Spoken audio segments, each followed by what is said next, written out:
In the autumn of 1941, an army doctor at a draft board studies a young recruit's chart and finds something depressingly familiar: signs of malnutrition, the long shadow of a decade of economic hardship. He is not the only doctor finding it. Across draft boards nationwide, medical examiners are logging the same pattern, recruit after recruit. The Great Depression did not just take jobs and homes. For millions of families, it thinned out diets for years. And now, on the eve of war, the cost is showing up on medical charts. The causes are broad: poverty, limited variety, whatever a family could afford on whatever income it had. But nutrition scientists studying the problem keep circling back to one detail: the single food eaten at nearly every American table, more than any other, had for decades been quietly stripped of much of its nutritional value by an industrial process nobody in that kitchen had ever seen: bread. Not because Americans lacked it. They ate enormous amounts of it, but the flour inside most of that bread had been milled down to almost pure starch. And for families already living close to the edge, that made a hard diet harder. Within 2 years, the United States government would respond by rewriting the recipe for bread by federal law, reaching directly into the most common food in the country and changing what was legally allowed to be called a loaf. That is not the strangest part of this story. It is barely the beginning. This loaf has also been used as leverage in the Cold War, blamed for a diet crisis it did not cause, and fought over by companies large enough to decide what bread meant to 200 million people at once. The question is not, where does bread come from? The question is, how did a mixture of flour, water, and yeast, something a person can make in their own kitchen with almost no equipment, become something only a handful of companies and a federal agency could control? To answer that, we have to go back to a time before bread had a brand. Before bread was a product, it was a chore. In colonial America, a household baked its own loaf, or it did not eat bread at all. Flour was ground locally, often unevenly, full of husk and grit. Ovens were brick, heated by burning wood inside them, then swept clean before the dough went in. Timing was guesswork. A cook judged heat by holding a hand near the coals and counting. Bread was not uniform because nothing about making it was uniform. Wheat grew well in some colonies and poorly in others. New England leaned on corn and rye, mixed into a dense loaf called rye and Indian bread, because wheat struggled in its soil and climate.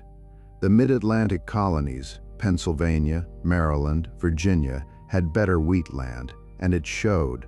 By the 1700s, Philadelphia flour was already being shipped out as a valuable export, one of the young colony's first real commodities.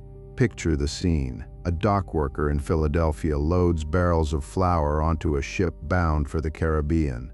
He does not know it, but he is standing at the start of a pattern that will repeat for the next 200 years.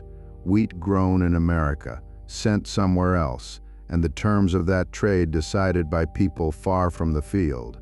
For most families, though, bread stayed local and small.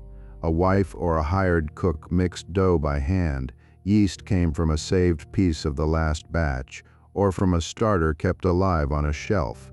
If the starter died, the household did without a good loaf until a neighbor shared some of theirs. This is the detail worth sitting with.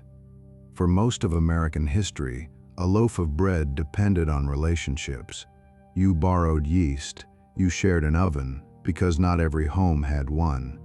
You learned the recipe from someone standing next to you, not from a package. Enslaved cooks in households across the South often did this labor directly, baking bread for households that left almost no record of who had actually made it. The loaf on a plantation dining table carried a history the table itself never acknowledged. This is worth remembering because it is the first version of a pattern that repeats throughout this story. The people who make bread possible are rarely the people whose names end up attached to it. By the early 1800s, small commercial bakeries had begun appearing in growing cities: Boston, New York, Philadelphia, selling bread to households that had neither the time nor the ovens to bake their own. These were still local businesses, run by a single baker or a small family, serving a few streets at most. A baker's reputation was personal. If his bread was bad, his neighbors knew within a day, and they simply walked to a different bakery. There was no packaging because there was no need for one. Bread was bought fresh, eaten within a day or two, and any loaf that lasted a week had usually gone stale or moldy long before then. Freshness was not a marketing claim. It was a physical fact everyone could check with their own hands. Wheat itself was a fragile crop for the young republic to depend on. It was vulnerable to rust, a fungal disease that could wipe out a season's harvest almost overnight, and to unpredictable weather that Stone Age farming techniques had no real defense against. A bad wheat year in the early 1800s could mean genuinely expensive bread, and expensive bread throughout history has a way of turning into public anger. Bread riots were rare in America compared to Europe, but the fear of them was not. Political leaders understood even then that the price of a loaf was never entirely a private matter between a baker and a customer. By the 1830s and 1840s, some cities had begun regulating bread directly, through what were known as assize laws, rules that set a fixed relationship between the price of flour and the price or weight of a loaf. A baker could not simply charge whatever the market allowed. If flour prices rose, the size of a loaf was expected to shrink accordingly, so the price on the counter stayed roughly stable. This was, in effect, an early and mostly forgotten form of price control on the single most politically sensitive food item in American life. A reminder that governments have been reaching into the loaf of bread for far longer than most people assume. That began to change with a machine most people have never heard of, the roller mill. Traditional milling used stone wheels to grind wheat into flour. Stone mills were slow, and they crushed the whole kernel together. The starchy center, the oily germ, and the outer bran layer. The flour that came out was dense, slightly gray, and it spoiled faster because the oil in the wheat germ turned rancid quickly. In the 1870s and 1880s, steel roller mills spread across American flour cities, especially Minneapolis. Instead of crushing the wheat kernel all at once, rollers split it apart in stages, peeling away the bran and germ and isolating the pure white starchy center. The result was a flour that was whiter, finer, and critically lasted longer on a shelf. To a miller, this looked like pure progress. Longer shelf life meant flour could travel farther, sit in a warehouse longer, and be sold to more distant markets without spoiling. To a family, it meant a paler, softer loaf that had, until recently, been a luxury item associated with wealth. That is the gap worth noticing. The miller expected efficiency. What he got was something bigger, a new class marker baked directly into the loaf. Minneapolis became the center of this new industry almost by accident of geography. Close enough to the wheat fields of the northern plains, connected by rail to eastern markets, and sitting on the water power of St. Anthony Falls, which could turn the new steel rollers day and night. Companies that are still household names today, Washburn Crosby, which later became General Mills, and the Pillsbury Company, built their earliest fortunes here, converting wheat into flour at a scale no stone mill had ever approached. A single Minneapolis mill in the 1880s could process more wheat in a day than a colonial-era mill processed in a year. That number is worth sitting with, because it marks the moment flour stopped being a local product tied to a specific mill and a specific miller, and became a national commodity, interchangeable no matter where it was bought. The railroad made this possible as much as the roller itself did. Wheat from the Dakotas and Minnesota could reach a Minneapolis mill within days, and finished flour could reach a bakery in New York or Chicago just as quickly. A grain elevator system grew up alongside the railroads, giant storage towers standing beside the tracks in small prairie towns, each one a node in a network that moved wheat from a farmer's field to a distant mill, without the farmer ever needing to know or ask where his particular harvest ended up. He sold to the elevator sold to the mill sold to a baker 1,000 miles away. Nobody in that chain needed to meet anybody else in it.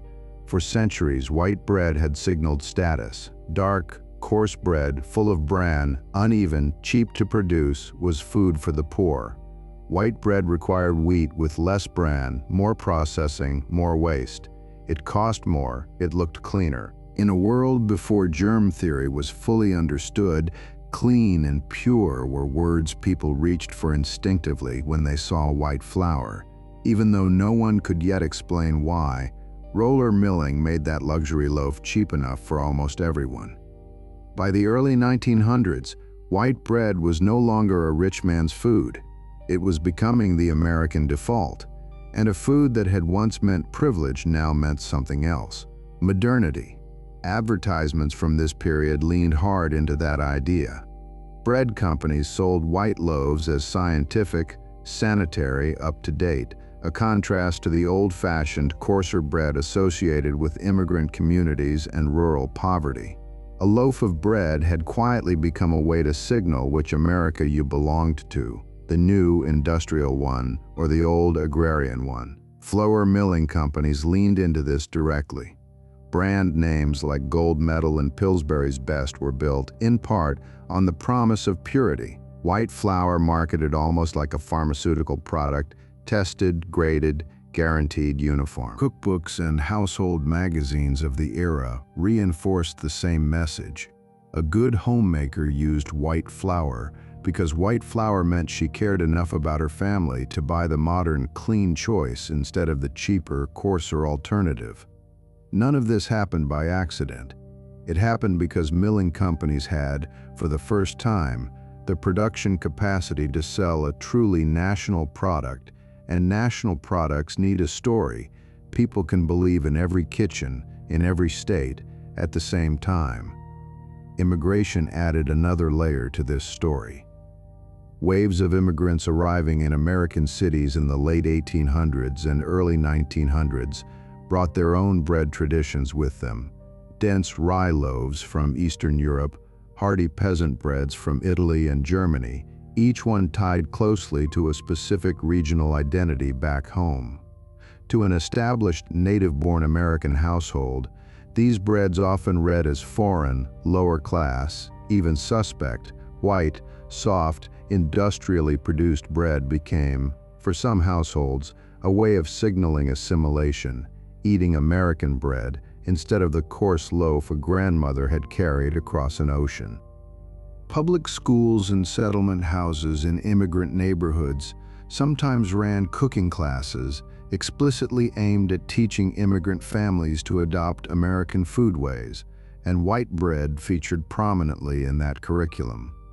A loaf that a nutritionist today might criticize as stripped of fiber and nutrients was, at the time, being actively taught in classrooms as a marker of proper, healthy, modern eating. The science and the social messaging were, for a few decades, pointing in completely opposite directions, and almost nobody noticed the contradiction. This is where a name enters the story that most Americans still recognize: Wonder Bread. The Taggart Baking Company of Indianapolis introduced Wonder Bread in 1921. The name and the balloon-covered packaging came from a company executive who reportedly watched a hot air balloon race and felt a sense of wonder. At least, that is the story the company told for decades. Taggart's version was a regional success, well known in Indianapolis but not yet a national product. 4 years later, in 1925, the Continental Baking Company bought Taggart outright, and that acquisition matters more than the origin story. What Taggart had built as a local brand, Continental turned into something else entirely, a name recognized coast to coast. Wonder Bread was mass-produced, factory-baked, and this is the important part, built for a national market, not a neighborhood one. A local bakery served a few blocks. Wonder Bread was designed to be recognizable and identical, whether you bought it in Ohio or Texas. That required something bread had never needed before: standardization at industrial scale. Baking a consistent loaf millions of times a day is not a recipe problem. It is an engineering problem. Dough has to rise the same way in every batch. Ovens have to hold exact temperatures. Slicing, once it arrived, had to cut every loaf into even pieces without tearing the soft crumb apart. Which brings us to a machine that on the surface looks like a footnote, but actually reshaped how Americans ate. And then came Otto Rohwedder in 1928. An Iowa jeweler turned inventor named Otto Rohwedder unveiled the first commercially practical bread slicing machine in Chillicothe, Missouri. Bakers had resisted the idea for years, worried that pre-sliced bread would go stale faster since more surface area was exposed to air. Rohwedder solved that by pinning the sliced loaf back together with the same wrapper the bakery already used, keeping the slices sealed until a customer opened it at home. Sliced bread sold out almost immediately. Within a few years, the phrase "the greatest thing since sliced bread" had entered everyday English, a phrase that strangely we still use today for anything impressive, even though almost nobody using it remembers where it came from. Here is the gap worth pausing on. Rohwedder expected to sell a convenience. What the market handed back was something closer to a cultural reflex. Pre-sliced factory uniform bread became the baseline expectation for what bread was supposed to look like. A hand-cut uneven loaf increasingly read as old-fashioned, not authentic. By the 1930s, industrial bakeries were outcompeting small local bakers on price, shelf life, and consistency. A family loaf, kneaded by hand that morning, could not compete with a factory loaf sitting soft and pre-sliced on a shelf, priced lower because of scale. Local bakers did not disappear quietly. Trade associations representing small and regional bakeries lobbied against what they saw as unfair competition from giant industrial rivals. And some cities saw genuine tension between neighborhood bakeries trying to survive and the new factory brands undercutting their prices. But price is a difficult argument to lose twice in a row, and by the mid-1930s, most of these fights had already been decided by the shopper's wallet, not by any regulator. The Hearth was losing to the machine, and the machine was about to get a new owner, the United States government. By the late 1930s, nutritional science had documented something troubling about the American diet, and it went far beyond any single food. The Great Depression had thinned out diets across huge parts of the country for the better part of a decade. Less variety, less protein, less of nearly everything a body needs. Roller milling compounded the problem in one specific way. The same process that made flour white and shelf-stable also stripped away most of the wheat kernel's nutrients, the B vitamins and iron concentrated in the bran and germ layers that milling removed. For a population already eating a thin, bread-heavy diet out of necessity, that stripped flour was not the cause of the shortfall, but it made an existing shortfall measurably worse. This might have stayed a quiet nutritional footnote. Then came the draft. As the United States prepared to enter the Second World War, military physicians examining draftees found alarming rates of nutritional deficiency. The National Archives record it plainly: widespread malnutrition rooted in poverty and a decade of hard diets, not in any one product. This is the draft board crisis this film opened with.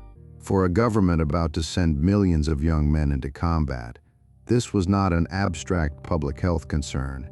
It was a readiness problem, and bread, simply because nearly every American ate it every day, was the fastest lever available to reach the whole population at once.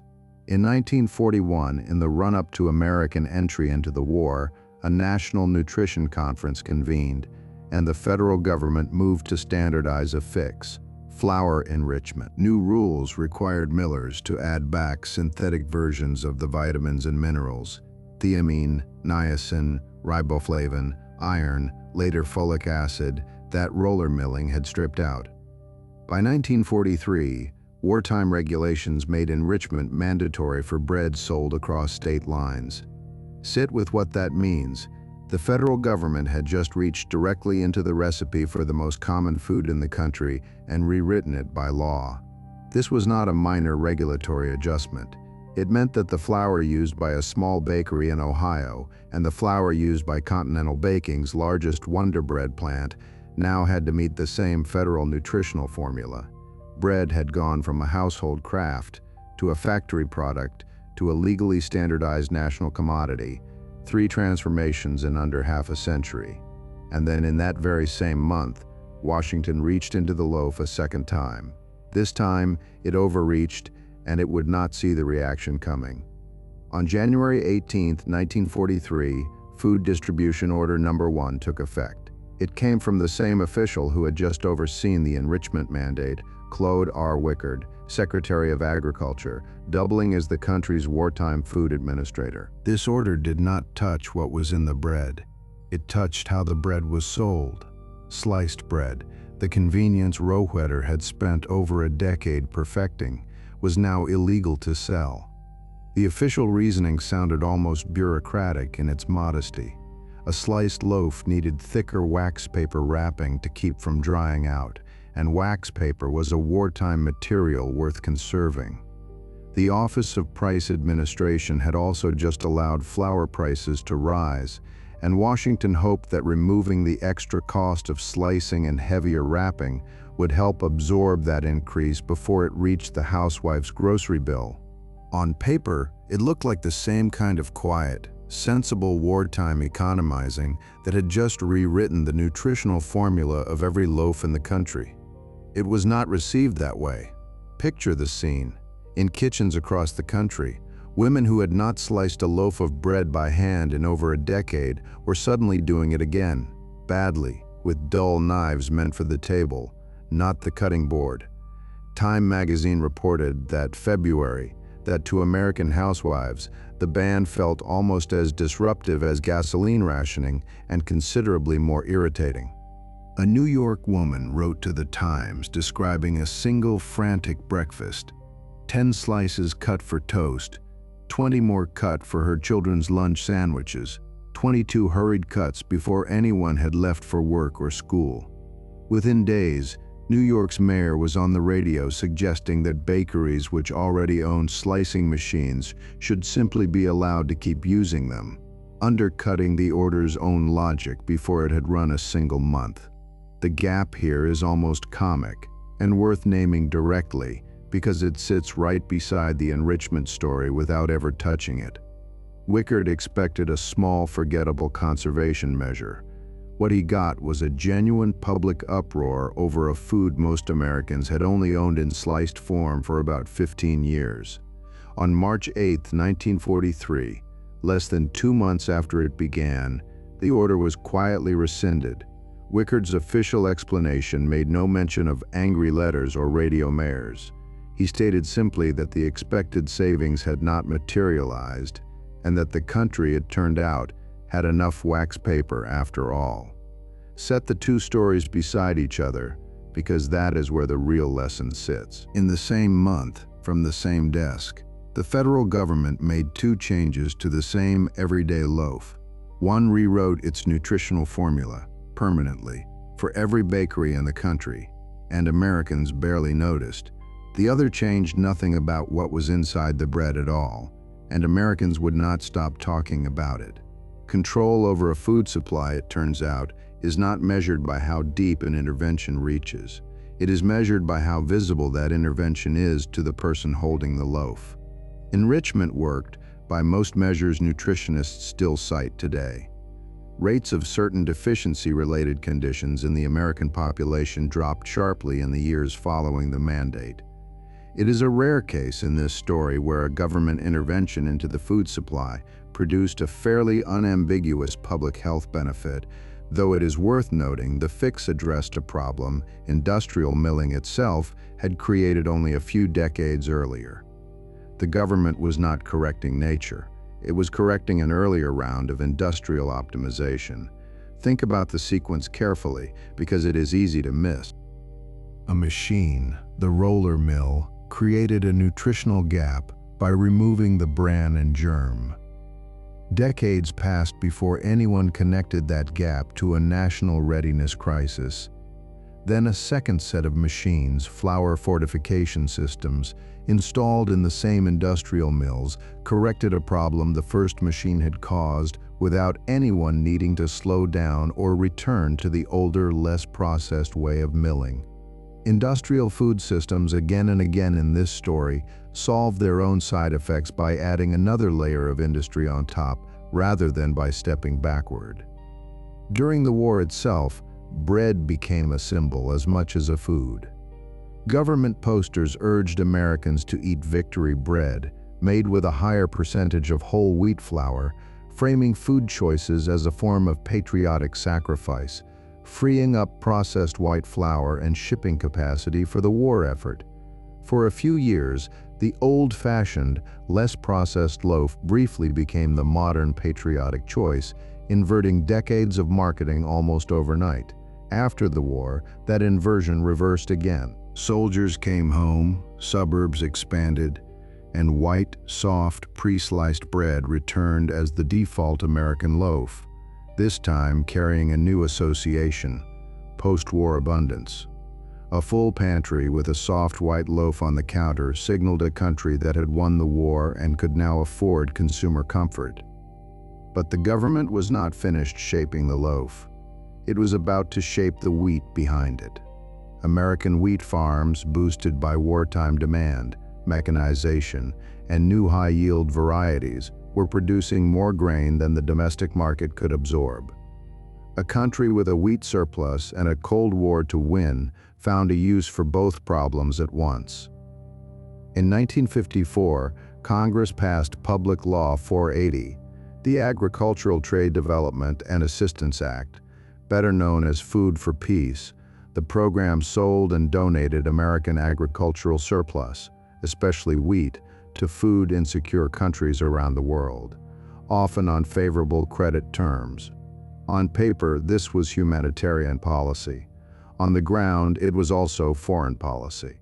Countries receiving American wheat became tied to American trade relationships, and during the Cold War were understood by policymakers as leaning away from Soviet influence and toward the United States. A loaf of bread in a food-insecure country abroad could now be, quietly, a diplomatic instrument. Picture the scene in a port city somewhere on the receiving end of this program. Dock workers unload sacks stamped with an emblem showing two hands clasped together, and the words, "Furnished by the people of the United States of America," a local bakery days later, turns that shipment into loaves sold or distributed to families who have no reason to think about where the flour came from or why. To them, it is simply bread on a hard week.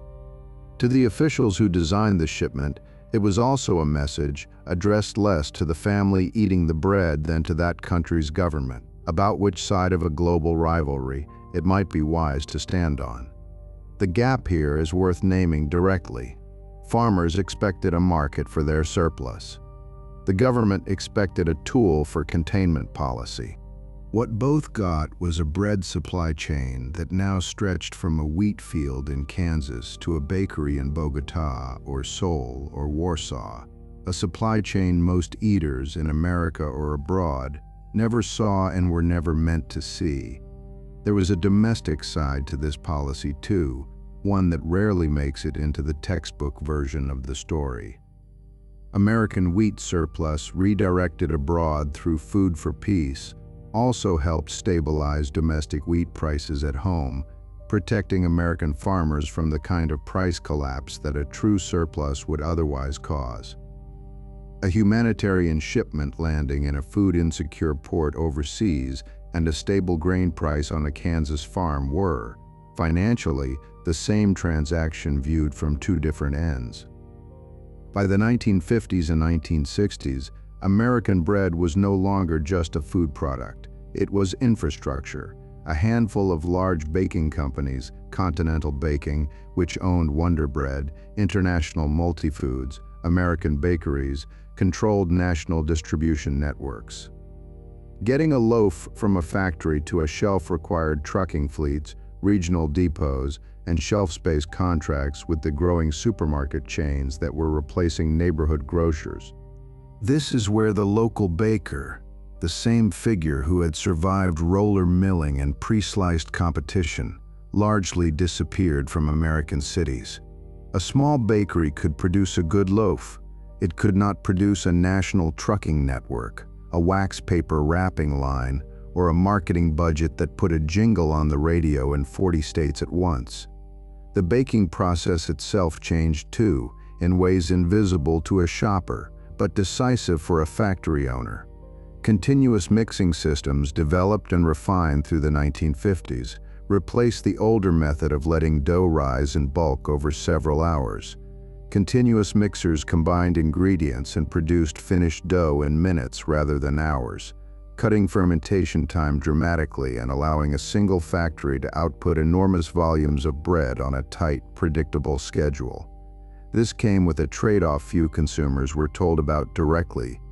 Faster fermentation meant less time for the natural flavor compounds, a slower rise develops. Industrial bakeries compensated with dough conditioners, added sugar and preservatives, chemical shortcuts standing in for the hours of patient fermentation a small bakery or a home cook would once have simply waited out. Picture the scene. In a factory outside Chicago, a continuous mixer runs around the clock, turning flour, water, yeast, and additives into finished loaves at a rate that would have seemed like science fiction to a colonial baker. A quality control technician checks crumb texture and slice uniformity on a rolling schedule, not because the bread might taste bad, but because a loaf that looks even slightly different from the one beside it could trigger a customer complaint. Consistency, not flavor, has become the primary engineering target. Meanwhile, the wheat itself was changing.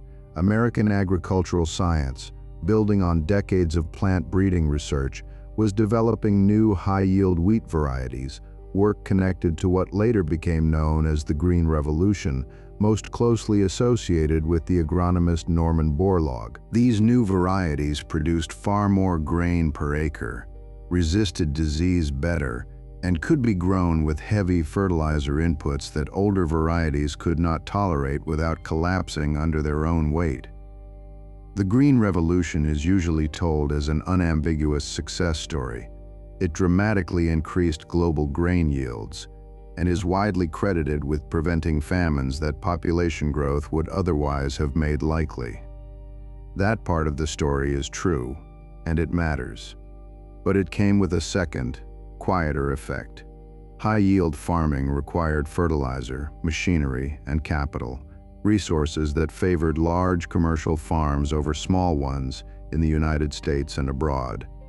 Across the American wheat belt, the mid-century decades saw a steady consolidation.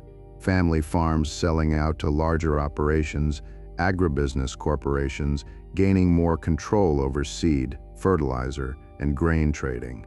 By the 1970s, a small number of grain trading companies, names like Cargill and Archer Daniels Midland, sat at critical choke points in the American wheat supply chain, buying grain from farmers, storing it, and selling it to millers and exporters. A wheat farmer growing the crop that eventually became someone's sandwich bread was now operating inside a system where a handful of firms controlled the market on both sides of him. The seed and fertilizer companies above, the grain traders below. Bread, the simplest food a person can make at home, now depended on one of the most concentrated supply chains in American agriculture. There is a scene worth imagining here, because it makes the abstraction concrete.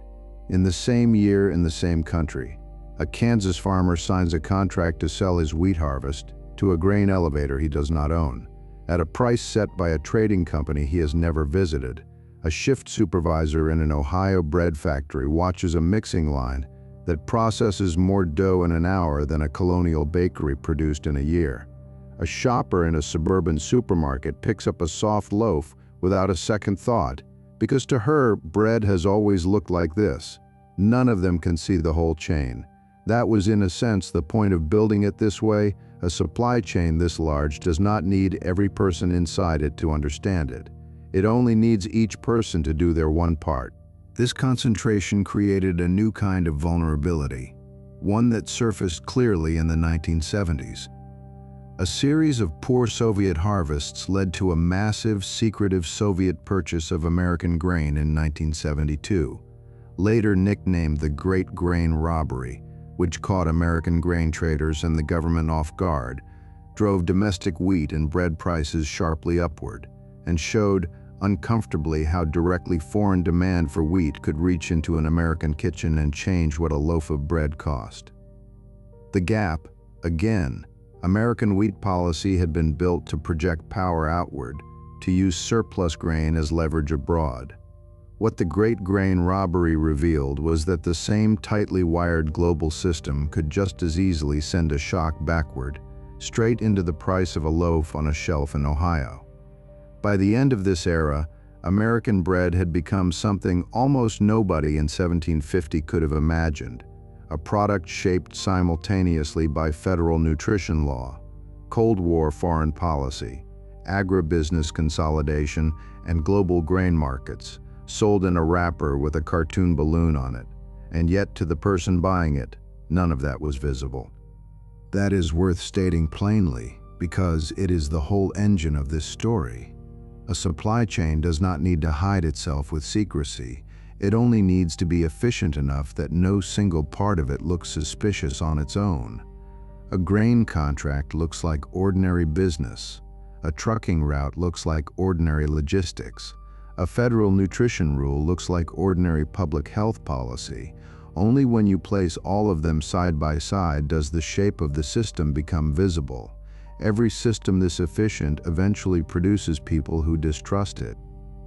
Bread's backlash had been building quietly since the 1960s, and by the 1970s it broke into the open. The counterculture movement was skeptical of processed, industrial food generally, and white bread became one of its most visible targets. Whole grain bread, dense, brown, visibly imperfect, became associated with a rejection of mainstream corporate America. Natural food stores and co-ops began selling stone-ground whole wheat flour and bread that deliberately looked like the old-fashioned loaves industrial bakeries had spent half a century training Americans to see as backward. This is the same reversal we saw during wartime victory bread, but now driven by culture rather than government mandate. The coarse brown loaf that had once signaled poverty, then briefly signaled patriotism, now signaled something else again: authenticity, health consciousness, a deliberate step away from mass production. Notice how many times, by this point in the story, the exact same loaf has flipped its meaning. Brown bread meant poor in 1850. It meant patriotic in 1943. It meant countercultural in 1972. The wheat did not change. The milling technology barely changed. What changed every time was which group of Americans needed a food to prove something about who they were. Big baking companies noticed the shift and adapted quickly. Continental Baking and its competitors began releasing wheat and whole grain versions of their existing white bread lines, sometimes made with only a small percentage of actual whole wheat flour, blended into an otherwise standard industrial recipe, colored slightly darker with molasses or caramel coloring to look more like a genuinely whole grain loaf. The health-conscious aesthetic could be manufactured faster than the health-conscious substance behind it. Nutritional science kept adding fuel. Researchers increasingly pointed to the health value of whole grains. Fiber, the nutrients still intact in an unmilled kernel, while raising questions about the added sugar, preservatives, and dough conditioners common in industrial white bread. By the 1980s and 1990s, whole grain and multigrain labels had become standard marketing tools, even on breads that were still, underneath the branding, produced on the same kind of industrial mixing lines as their white bread predecessors. Then came a stranger twist. In the early 2000s, low-carbohydrate diets, Atkins and its imitators, turned bread itself of any kind into a dietary villain. For the first time in American history, a significant slice of the population began treating bread, not as a staple to choose the right version of, but as something to avoid almost entirely. Bakeries and food companies scrambled to respond, releasing low-carb bread products, some more successful than others. Sales of traditional white bread declined through the 2000s as different diet trends pulled Americans in different nutritional directions. Low-carb, low-fat, gluten-free, each one reshaping, again, what good bread was supposed to mean. The consequences reached all the way back to the wheat farmer, the same figure we left standing in a Kansas field a few decades earlier in this story. As overall bread consumption dipped and diet trends fluctuated, demand for wheat grew less predictable than it had been for most of the 20th century. Farmers who had spent generations optimizing for a stable, government-supported wheat market now had to read shifting consumer sentiment about a carbohydrate, almost like a fashion trend, years before that sentiment reached the supermarket shelf.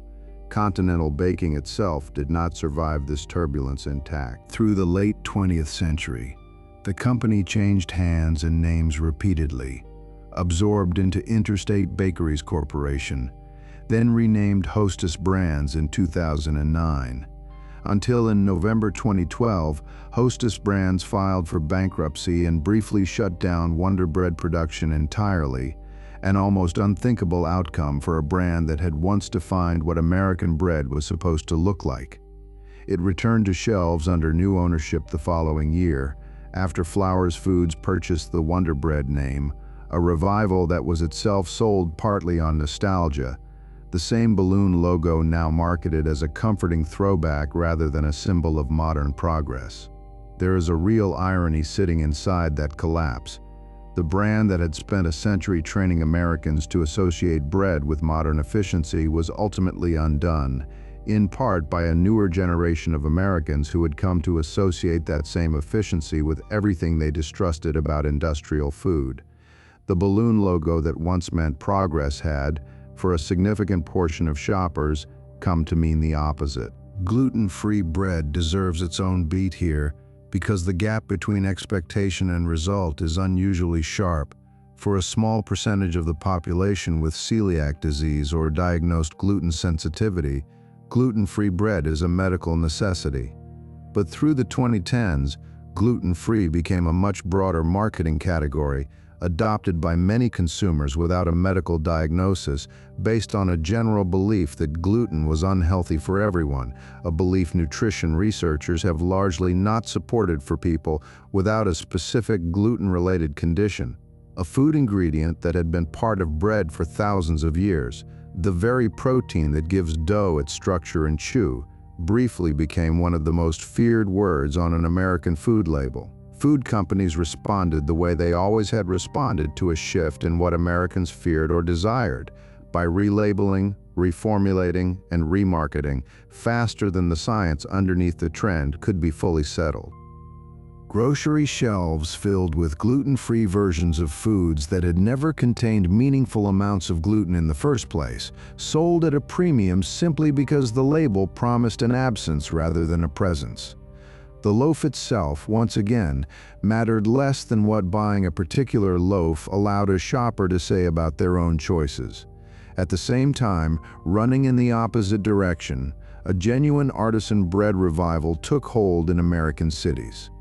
Small bakeries, some run by bakers trained in French or Italian traditions, began producing naturally leavened, sourdough, dense whole-grain loaves, and slow-fermented bread, deliberately rejecting the speed, uniformity, and additives of industrial baking.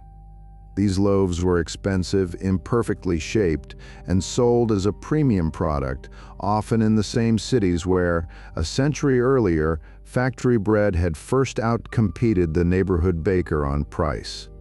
Notice the shape of that story. The very qualities that once made small bakeries lose: irregular shape, short shelf life, higher price. Dependence on a skilled baker's judgment rather than a machine's precision had become, for a segment of modern consumers, exactly what made a loaf desirable. That is not really a story about bread getting better or worse. It is a story about what a loaf of bread is allowed to represent changing, again and again, depending on what a given generation of Americans is trying to say about itself by choosing it. Today, an American supermarket bread aisle holds white sandwich bread, whole wheat, multigrain, sourdough, gluten-free, low-carb, and artisan loaves baked at industrial scale, but styled to look handmade. None of them announce their history. No label mentions that white flour became a status symbol because roller mills could finally make it cheap. No wrapper explains that federal law quietly rewrote bread's nutritional formula in the middle of a war.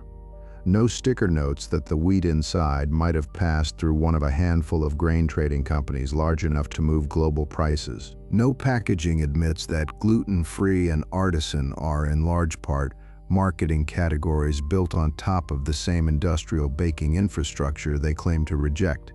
We stop seeing the mill, the trucking route, the trade agreement, the grain elevator, and the federal regulation. We see only the loaf in our hand. This is not unique to bread. It is what happens to almost every commodity that becomes fully industrialized. The system grows more complex at the exact moment. The product grows simpler to use. A colonial household understood everything about its own loaf because it had made every part of it by hand. A modern household understands almost nothing about its loaf because almost none of it was made by hand or made anywhere the household could see. That is not necessarily a tragedy. Enrichment law saved lives. Industrial baking made bread affordable for people who, a century earlier, could not have reliably fed their families. Global wheat trade, whatever its geopolitical motives, also moved real grain into real famines and prevented real suffering. The system this story traces is not a simple villain, but a system this large, run by this few people, making decisions this invisible to everyone who depends on it, deserves to be looked at directly, not blindly praised, and not blindly rejected, just seen. Consider how many separate forces had to align for a single ordinary loaf to exist on today's shelf. A roller mill that redefined purity, a jeweler who solved a slicing problem nobody had asked him to solve, a wartime nutrition emergency that rewrote a federal recipe, a Cold War strategy that turned surplus grain into a diplomatic tool, a handful of trading companies controlling the market from field to factory, and a countercultural backlash that eventually turned imperfection itself into a luxury good. None of these forces set out to build a single unified system. Each one solved its own narrow problem in its own decade, for its own reasons. The loaf is simply what was left standing after all of those separate decisions stacked on top of each other. That is the pattern worth carrying out of this story and into the next one, whatever commodity it happens to be about. Power rarely announces itself as power. It arrives as a slightly cheaper mill, a slightly more convenient machine, a slightly more efficient trade rule, a slightly more appealing label. No single one of those decisions looks dangerous on its own. It is only decades later, looking back at all of them lined up together, that the shape of control becomes visible. And by then, the loaf is already sitting on the shelf, waiting for someone to pick it up without a second thought. So the next time you pick up a piece of bread, you are holding all of it at once: the mill, the law, the ship, the trading floor, the bakery that closed, and the one that reopened a mile away, charging 10 times as much for the same imperfection. Right now in Kansas, a combine is cutting wheat that will pass through a grain elevator most of the people eating it will never see. Right now in a factory outside Chicago, a continuous mixer is turning that same wheat into 1,000 identical loaves an hour, wrapped and shipped before the batch behind it even finishes rising. Right now, in a small bakery in Brooklyn, a baker is pulling a naturally leavened sourdough loaf out of a wood-fired oven, charging $10 for the same imperfection that once got a small baker driven out of business. And right now, in a supermarket somewhere in between all of it, someone is reaching for a loaf of bread without a single thought in their head. Because that thoughtlessness is exactly what 200 years of uncoordinated decisions have left behind. Bread was never just bread. It was status. It was nutrition policy. It was a Cold War instrument. It was farm consolidation, grain trading, and a supply chain most people who eat it will never see. It was power, wrapped in a soft, sliced, unremarkable-looking loaf. Thank you for watching until the end. If you want more stories about the objects, systems, and hidden forces that built the modern world, subscribe to the channel. The next story is already waiting. See you in the next video.